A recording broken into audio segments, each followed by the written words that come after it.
What is up, guys, and welcome to my YouTube channel. So this is going to be my very first video, kind of more of like an introductory video, kind of showing you guys what the channel's about, what we're going to be doing on here.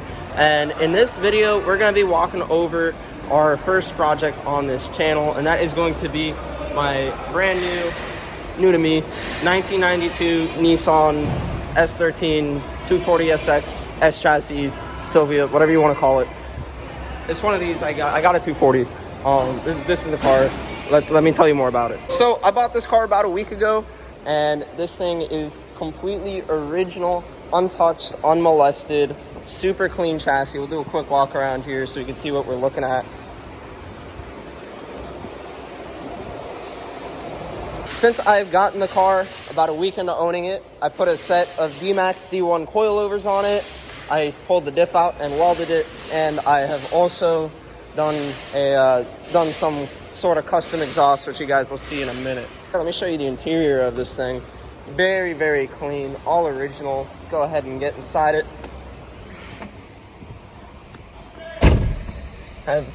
Oh, someone's calling me. Hang on.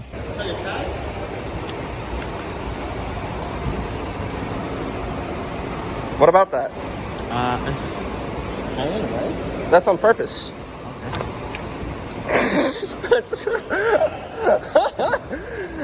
That is not on purpose. Anyways, back to what I was showing you guys. So, go ahead and get inside this thing.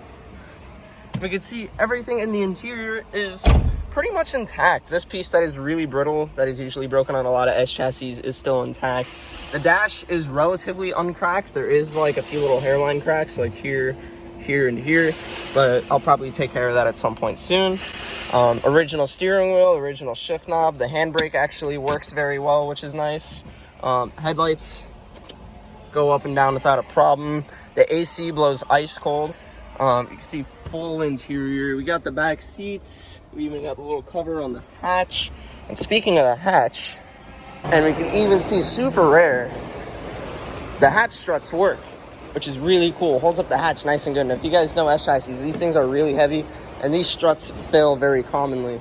Another thing too that's really cool about this car is there's almost no rust on it. Being that this is a car that was from New Hampshire and Maine, I believe, there's a very, very surprisingly little amount of rust. Again, if you guys know S chassis, you guys know that this area behind the trunk, water will get in there, and that is usually where the chassis will rot out first. And there is not even a speck of rust in there, which is awesome. Before I get this thing off on the lift, let me go ahead and show you guys under the hood of this here unit. So this car is a naturally aspirated KA24DE. About the first week I had this thing, I compressed and tested the motor, and it has an 180 PSI in all 4 cylinders. But pretty much everything in here is original. It doesn't have an aftermarket intake. You see it still has a stock airbox, stock exhaust header. It even has the factory cruise control, which is pretty neat as well. But yeah, no, everything in this car is all original. I just did a brake flush pretty recently, so we got some nice clean fluid in there. But yeah, no, everything in here is original. We got air conditioning that works, power steering, all the good stuff.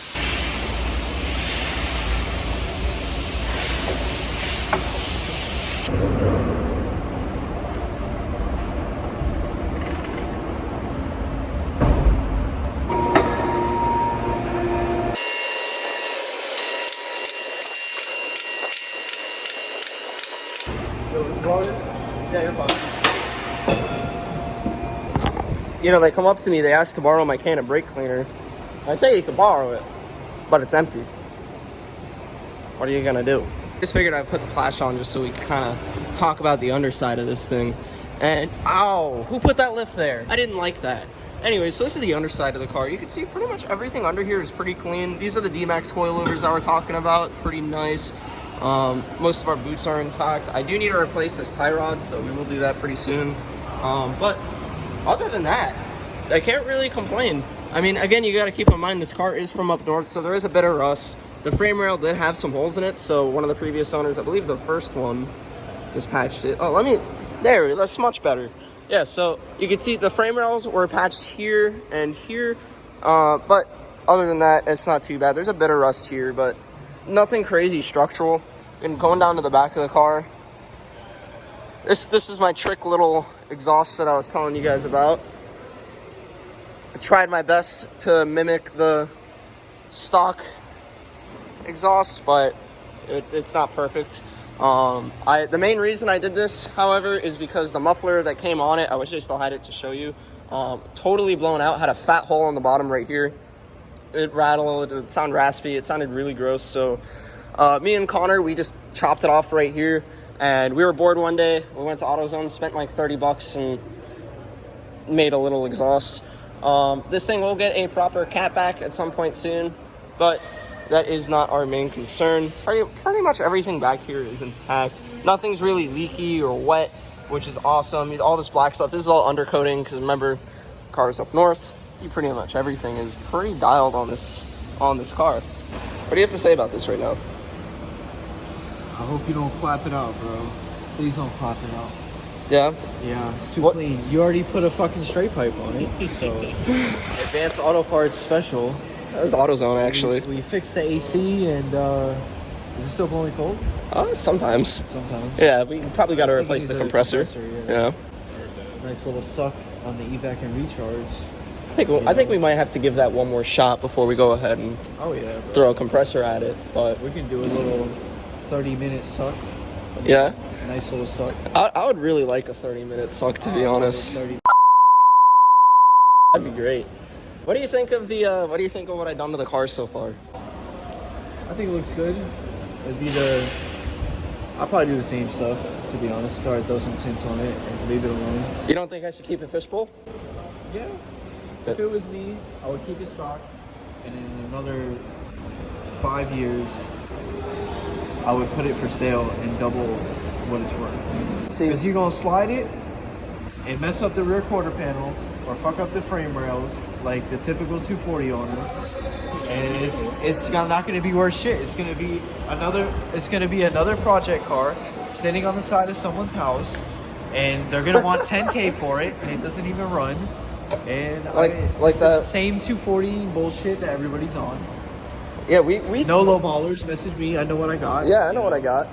Before we bought this car, we checked out another 240. Yeah, it was an S13. Had a full origin kit. It looked really nice from the outside, but so we were checking it out. I checked out the interior, and the interior was terrible. You could literally like go inside, grab the center console, pick it up, and walk out with it. It was not all that well put together. The carpet wasn't fitted right. But when we got under the hood, I checked the oil levels. There was no oil in it. So we put oil in it. We were about to start it. We primed the fuel pump. And then fuel started spraying out of one of the fuel lines. I noticed it had an aftermarket overflow reservoir. So I was like, okay, let me look in there, see if there's any coolant. There was no coolant in it. I checked the radiator. There was no coolant in it, bone dry. So when me and John put coolant in it, it started pouring out the water pump. He wanted 10 grand for that car. And I was like, look, best I could do was $150. And that was that. There isn't really much to really talk about with this thing, just because it's pretty much original. All I have done to it is the exhaust, coilovers, and diff. In the next video, which I'm about to film in just a few minutes, we're gonna go ahead and pull these upper control arms out in the front or in the rear. Pull these out, replace them with adjustable control arms, because since this thing has been lowered, we have a significant amount of rear camber. So we're gonna go ahead, get rid of that camber. We're gonna throw it on the alignment rack, get our alignment feeling nice and dialed, take it for a test drive, and see how it is. But until then, we'll see you guys in the next video. Thanks for watching, and we'll see you next time. Peace.